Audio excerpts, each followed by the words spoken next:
আসসালামু আলাইকুম। প্রিয় ডিফেন্স চাকরি প্রত্যাশী বন্ধুরা, সবাই কেমন আছো? সবাইকে আনসার ব্যাটালিয়নের পক্ষ থেকে শুভেচ্ছা।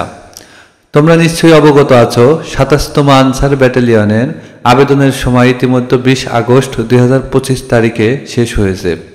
যারা আবেদন করেছো তাদের জন্য প্রয়োজনীয় দিক নির্দেশনা। প্রথমত, তোমরা নিশ্চয়ই অবগত আছো ৫টি নতুন আনসার ব্যাটালিয়ন অনুমোদন হওয়ায় প্রায় ২১০০-এর অধিক জনবল নিয়োগ করা হবে। দ্বিতীয়ত, তোমাদের মধ্যে যারা ২৬তম মাঠ করেছ তারা দেখেছ বর্তমানে আনসার ব্যাটালিয়নের মাঠ কতটা স্বচ্ছতার মাধ্যমে হয়ে থাকে। তাই আমি বলবো, চাকরির জন্য কোনো দালাল বা প্রতারক চক্রের সাথে যোগাযোগ না করে নিজেকে শারীরিক ও মানসিকভাবে প্রস্তুত করো।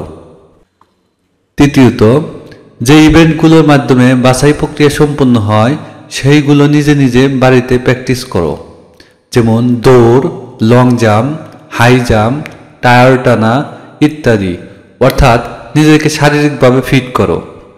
এছাড়া সাম্প্রতিক সাধারণ জ্ঞান, বাংলা, ইংরেজি ও গণিতের ছোট ছোট বেসিক সম্পর্কে ধারণা নাও।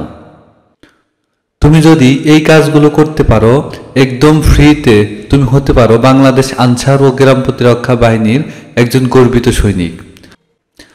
আর কোন জেলার মাঠ কবে হবে এবং এই বাহিনী সম্পর্কে তোমার কোনো জিজ্ঞাসা থাকে তাহলে এই চ্যানেলটি সাবস্ক্রাইব করে কমেন্ট করো, সঠিক উত্তর দেওয়ার চেষ্টা করব ইনশাআল্লাহ। সবাই ভালো থাকো, সুস্থ থাকো, আবার দেখা হবে পরবর্তী কোনো ভিডিওতে। সবাইকে ধন্যবাদ।